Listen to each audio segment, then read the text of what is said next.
বিশ্বের দুই পরাশক্তির সম্পর্ক আবারও উত্তপ্ত হয়ে উঠেছে। সম্প্রতি এমন এক পদক্ষেপ নিয়েছেন রাশিয়ার প্রেসিডেন্ট ভ্লাদিমির পুতিন, যা সরাসরি ইঙ্গিত করছে পারমাণবিক অস্ত্র মোতায়েনের দিকেই। মূল ঘটনা শুরু হয় রাশিয়ার সাবেক প্রেসিডেন্ট দিমিত্রি মেদভেদেভের এক তীব্র হুঁশিয়ারি থেকে, যা ওয়াশিংটনে গভীর উদ্বেগের জন্ম দেয়।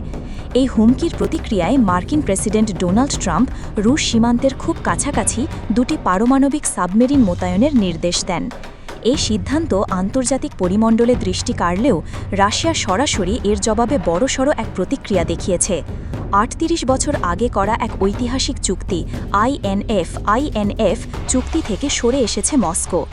রাশিয়ার পররাষ্ট্র মন্ত্রণালয়ের পক্ষ থেকে জানানো হয়, ১৯৮৭ সালে করা আইএনএফ চুক্তি সেই সময়ের ভূ-রাজনৈতিক বাস্তবতার ভিত্তিতে হয়েছিল, কিন্তু বর্তমানে যুক্তরাষ্ট্র ও ন্যাটো রাশিয়ার সীমান্ত ঘেঁষে যেভাবে অস্ত্র মোতায়েন করছে, তাতে রাশিয়ার নিরাপত্তা হুমকির মুখে। এই চুক্তি থেকে নিজেদের প্রত্যাহার করে নিচ্ছে রাশিয়া। মূলত আইএনএফ চুক্তির উদ্দেশ্য ছিল সোভিয়েত ইউনিয়ন ও যুক্তরাষ্ট্র একে অপরের দিকে কখনও পারমাণবিক অস্ত্র তাক করে রাখবে না, কিন্তু এই নিয়ম ট্রাম্প কার্যত অমান্য করেছেন।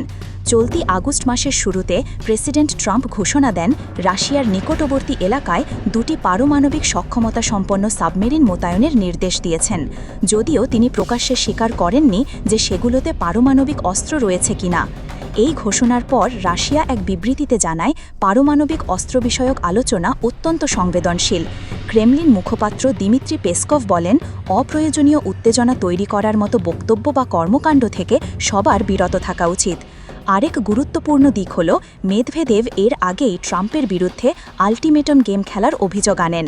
তিনি বলেন, প্রতিটি নতুন শর্ত বা হুমকি আসলে যুদ্ধের দিকে এক ধাপ এগিয়ে যাওয়ার নামান্তর।